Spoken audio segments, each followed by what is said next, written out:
Hi everybody, welcome back to our channel, Life Snapshot. Evan and Greg Muttley here from Australia. It's Saturday the 8th of November, about 11:30 in the AM. It's a beautiful day. Check that out. It's a little bit cloudy and they say it might, a little bit of a thunderstorm might blow in later. At the moment, you wouldn't believe it, right? But anyway, thanks everybody for dropping by. Appreciate all the subs, everyone who's supporting us. Leave comments down below. We really try hard.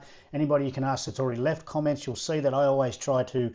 I think I've covered 99% of everybody who sends me a comment. All the you get the occasional nasty one, but you know, they're just, yeah, they're what they are. But anyway, look, let's get into it now. I've been getting back into my coin collection. It's a passion of mine. I try to get people involved that want to know a little bit more about it. It is very easy, it's very satisfying, and it can make you some good money. We are going to do $6,000 cash. Now I'm not going to bore you. Oh, look at that nice fat stack. 6 grand there. Went and got this out yesterday. It'll be going back to the ATM as soon as I do the video. We do not keep wads of cash on us, and also this is our second home, so where all the money is, if you want to call it, it's not at this house anyway. So we have a home that we live in. This is just our holiday YouTube / home, so to speak. So I'm not going to bore you with this. I'm going to go through this and see if there's any nice serial numbers using the banknote checker. 6 grand. You got to love fan and money, don't you? So yeah, let me get back to you and see if I can come across something that is you would like to know about, I suppose. So there's the app, website, whatever you want to call it. So you put your serial number in there and it will basically tell you what you've got. So, you know, here's our stack. So the first one will be, let me get this stack out of the way. Okay, so there's the serial number. I'm going to put that serial number in right now, and it is CB, just for example, 206 352 957. Now you will, you know what I mean, you'll get good at this when you start doing it a lot, and you'll pretty much know, you know, as you're doing the serial number, whether it's going to be worth it or what. I can tell you right now that this one won't be worth it. As you can see, there's just a tiny little bit of a pop there. So you've got less wanted and more wanted. I hope that comes up pretty good. But there's the note, the actual note, so you know it's correct. And sometimes the serial numbers are the same across the currency. So this serial number might be the same as a $20 note, and it'll just ask you which note do you have, and you just click on the 50 or whatever. Okay, so there you go. There's a quick rundown on how to do it. And the first note we've done is a fizzer. Is a no, it's nothing. Just a quick note, so you help you out, just so you don't, oh, I think I've hit the jackpot here. With consecutive serial numbers, it really usually means not much.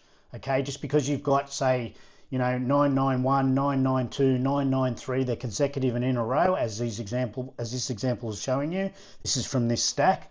This is these notes here. Okay, just because they are in line, consecutive, really doesn't mean much. Okay, it all depends on where they're situated, the numerals and stuff like that. Whether there's continuous of the same number, like 6666, that's a good one. That'll freak some people out. 3333 or 323232 or 906 609 and stuff like that. It's got to sort of like go in a rhythm. Okay, so just because they're consecutive, one after the other, so 1 2 3 4 5 6, means nothing usually. And as you can see for the example, it doesn't mean anything, so don't worry about those types of notes if you do come across them. But also just remember, just double check with the bank serial note checker. And here's an example of the same serial number but different notes. As you can see, the serial number is the same and it's come up 10, 20 or a 50, so you just click on which one you've got. So I've got the 50, and then you press check. and it's a nothing note. So there's the serial number there,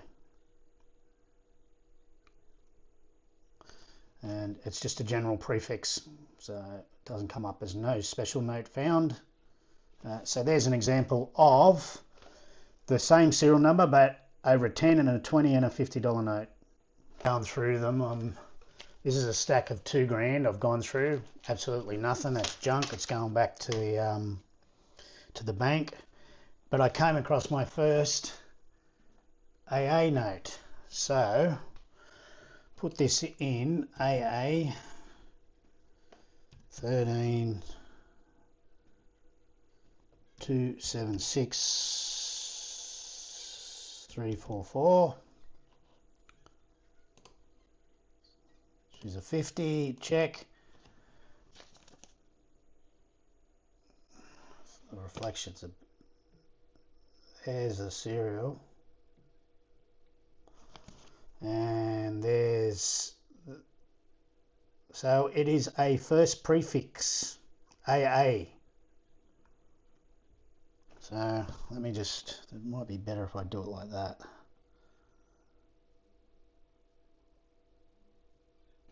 Okay, first prefix, it shows, you see the graph there, it's gone like almost halfway.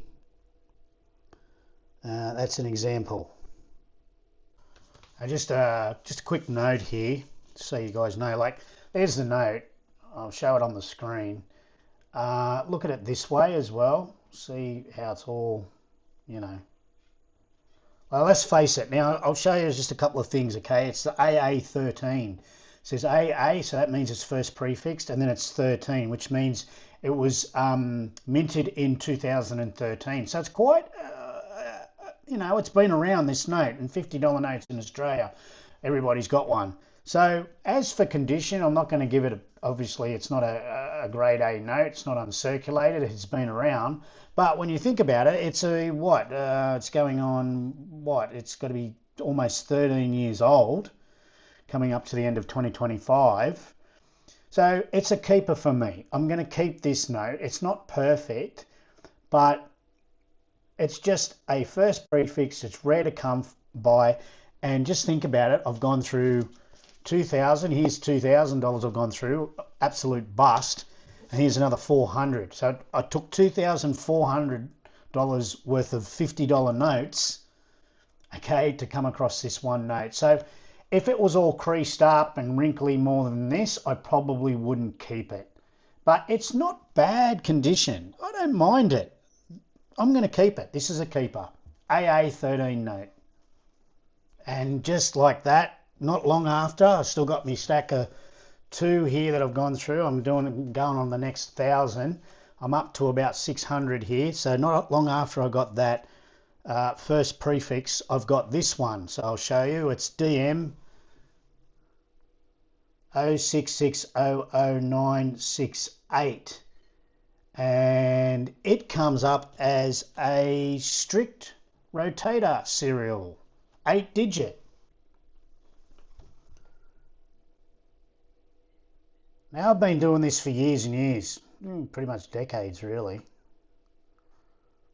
and I have never ever come across one. So there you go, from a person who really loves getting into this and makes an effort to try and find these notes. This serial number to me is extremely rare. There she is. In the best of condition? No. That's the problem. Now it's an 06 note, so remember that. It's going on 20 years old. I'm still going to keep it because for the simple fact I have never heard or come across a strict rotator serial, 8-digit. So there you go. So there you go for now. I've only gone through half of it. I've gone through $3,000 and I got 2 notes out of it. So look, yeah, there is a little bit of time consuming side of this type of hobby, but it's extremely rewarding, and I hope that's what people look at it that way. And we've got to go do a bit of shopping and stuff. I'm going to take this back to the bank, chuck it in the ATM. But yeah, there you go. I hope I helped out a little bit for recognising what to look for, condition, and what type of notes. Remember, you'd put the 2 letters first, and then that tells you whether it's a last or a first prefix, and then the first 2 numbers after the letters is what year they were minted. So for instance, AK20, that would be 2020 that the note was minted, and then the serial numbers after that. And just look for the obvious. Check out banknote serial checker. You just don't know what's in your wallet. Remember, always, it's not what you know, it's who you know. Thanks for watching. Appreciate everybody, the support, the love. Chuck a comment. All the best. See you next time.